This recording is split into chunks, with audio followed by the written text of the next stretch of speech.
Ladies and gentlemen, welcome to another episode of Behind the Lens with Carole and Prash, where we, as always, bring you topical and timely insights in a box. So, today, the word that's been on so many people's lips, the thing that we don't want to talk about, or the thing we're too scared to admit, anxiety about returning to the world after lockdown.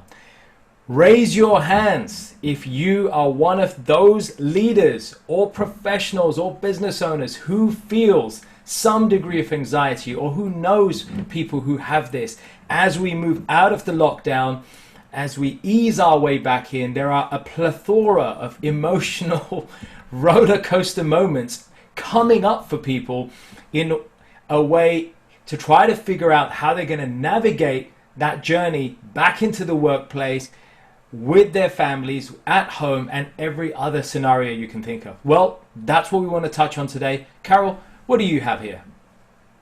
Okay, well, this is actually a very usual situation. What's happened over the past few months is that we've become institutionalized, and all of a sudden we're being told that we can go out. And whereas before it was like, you can't go out, okay, then I won't go out. I was told what to do, which I was quite comfortable about. All of a sudden I'm being told you can go out. So I've now got to do my own risk assessment to decide if that's okay for me.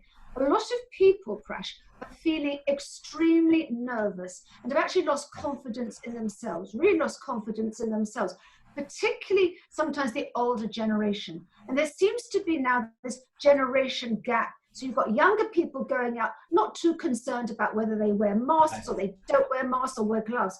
And the older generation who are still being very careful, who are wearing the masks and who are wearing their gloves. And so you get to the shops and sort of everybody's pushing and doing whatever they're doing, not as necessarily as everybody keeping to the safe distancing. So this is a usual reaction where we've been at home to actually all of a sudden we're allowed out.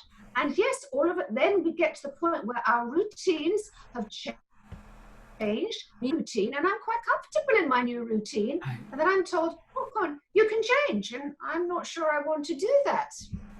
I think this is a challenge that so many people are facing right now. And it's, as I said, it's showing up in many different ways. Behaviorally, a lot of people are beginning to act up. And we hear this all the time. There are clients, and I know you have this as well, our clients are speaking up about some of the behavioral challenges they're having with their children, they're having with their partners or spouses, and worries that they're showing up or the way they're playing up, and it's affecting them because there isn't a transparent, honest dialogue that's taking place either in our homes or in our workplaces, and this is what's playing out. Carole, what can we do about this? What do you have for your tips? Okay, well, I think first of all, we have to be open and honest with ourselves. If we're frightened about going out and we really like the new normal or what it's giving us, we've liked that sort of looking after ourselves at home, we've actually quite liked it. I think you have to accept the fact that there are concerns there. Number two is to actually think about doing things slowly. I got into the car the other day after not driving for maybe 2 months. And I'm thinking to myself, have I genuinely forgotten how to drive a car? Well, I haven't, but you know something, it wasn't on automatic pilot. So therefore, do something and do it slowly. Drive to a friend, go slowly. Just do it in your own time. And thirdly, if you're going to shop, don't necessarily shop when everybody else is going to be going out. Shop at the quieter times, because we really have to take ourselves slowly from where we have been, and to some extent institutionalized, and take ourselves away back into what is now the new normal and being allowed to start going out with care. I love that. I mean, and exercising care, I think, goes in hand with a couple of tips I'd like to share and leave you all with at the moment. And obviously, coming from a space of well-being expertise, my passion area, I got to say, you got to be able to utilize the power that you have right here between these two earlobes. Visualize the situation in your head. Prepare for upcoming social or work events by role-playing specific worries or concerns in your head, or with someone that you trust. Folks, many athletes use this all the time. They prime it. It's called brush and prime, pre-imagining their activity and performance before the game even starts. So we can start to utilize that, all of us, by applying those techniques to mentally rehearse or play out how we want that scenario, that shopping trip, that work scenario, that social event to go.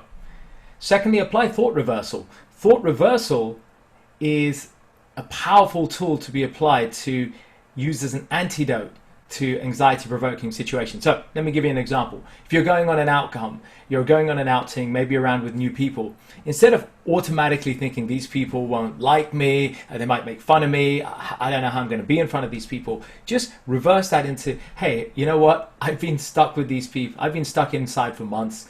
They've been stuck inside probably for months, just like me. We'll trade stories. They'll like me and I'll probably find somebody new. You're reversing that negative thought flow consciously before that incident has happened. Now, it may seem alien at first, but the more you do it, the more powerful it's going to be. Secondly, plan ahead. Arm yourself with facts.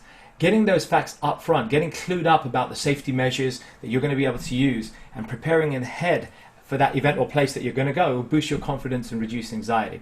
But you know what? Having said all that, we've got to be prepared to flex, folks. We've got to be prepared to flex because not everybody is going to be as conscious or diligent as we are. So knowing this in advance can help us to navigate those situations better. Lastly, I'm going over time on this one, but I think it's so important to throw this in. And obviously I'm going to say this as a well-being expert. Practice simple breathing techniques. And I'm going to give you one right here to empower your parasympathetic nervous system to really bring you into a state of calm. Breathe in for a count of 4, hold for a count of 2, breathe out for a count of 6, emphasizing that out breath, and that will trigger your parasympathetic system to bring you calm, better rationale, better focus and decision making. So wherever you're going to go, you can apply that breathing techniques in or during that situation. That'll leave you empowered. Bit over time today, but that was it from me. Carole, last words. Last words for me is to accept the fact that it's quite usual to feel disorientated. Don't think that you're strange and peculiar. Take these small steps to a different routine again, and they will be small steps, but take them. And also to have empathy with other people who may be still feeling scared and concerned. If you go into a shop, for goodness sake, have empathy with other people and be courteous and respectful. Incredible. Thank you, Carole.